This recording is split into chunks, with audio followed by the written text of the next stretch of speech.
Distance learning relates to every teaching learning process in which the actual presence of students and teachers is replaced by technological mediation. Autonomy is something that takes place inside creative solitude. Besides independence, being autonomous requires self-determination and the capacity of making decisions as well as regulating the learning process. Autonomy is the responsibility of being in charge of one's own learning. To promote autonomous learning in a virtual learning environment, one must take in consideration that the learning environment must be attractive and suited to fulfill the learning needs. It must contain all resources available, and the environment should be friendly and respectful. The environment must have resources that the learner can access in order to carry out the learning process, and also resources that relate to the mediation of the communication process. The role of the teacher is another aspect one must consider when promoting autonomous distance learning.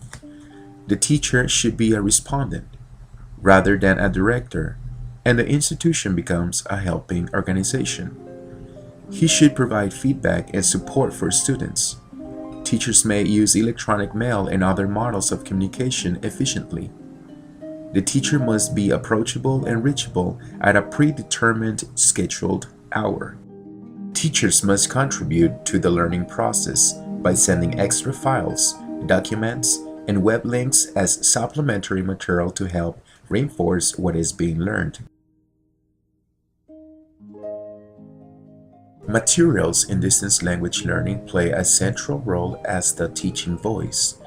They are the link between teacher and learner and are characterized by distinctive features. They are structured with explicit aims, objectives, and learning outcomes. They include activities that give practice and encourage reflection. Such activities are carefully sequenced to provide steady progression and ensure variety in type, skill, grammatical style, and focus, and to help students develop awareness of themselves and encourage an autonomous approach. Learning strategy sections are embedded into the course materials and thus reflect an indirect and contextualized approach to strategy training. The aim is gradually to shift the locus of control from teacher to learner and build learners' confidence in taking an active part in their own learning. This, according to Hurd, 2005. With this, we can say that in order to promote autonomous distance learning, contents and activities should properly be scheduled. Giving enough time to research and to do activities is highly encouraged. Course materials should be highly organized. Also, activities must have proper terminology. All of the assignments must be relevant for the subjects, and all of them should also use or include available resources. Instructions should be clear and concise. One must consider that ambiguity is not good in this type of courses.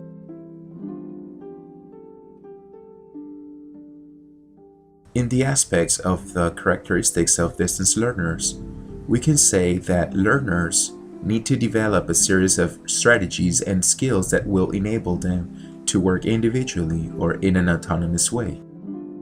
Little 2003 lists 3 major benefits of learner autonomy in distance learning. The first is that if learners are reflectively engaged in their own learning, their learning is likely to become more efficient and effective because it is personal and focused.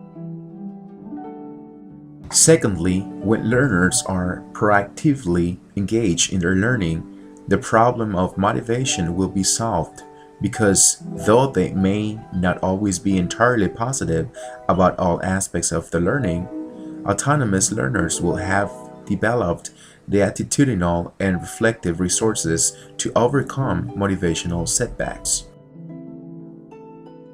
Thirdly, and in language learning especially, learners who enjoy a high degree of social autonomy in their learning environment will find it easier to master the full range of discourse roles in communication developed only through language in use. Once again, distance learning relates to every teaching learning process in which the actual presence of students and teachers is replaced by technological mediation.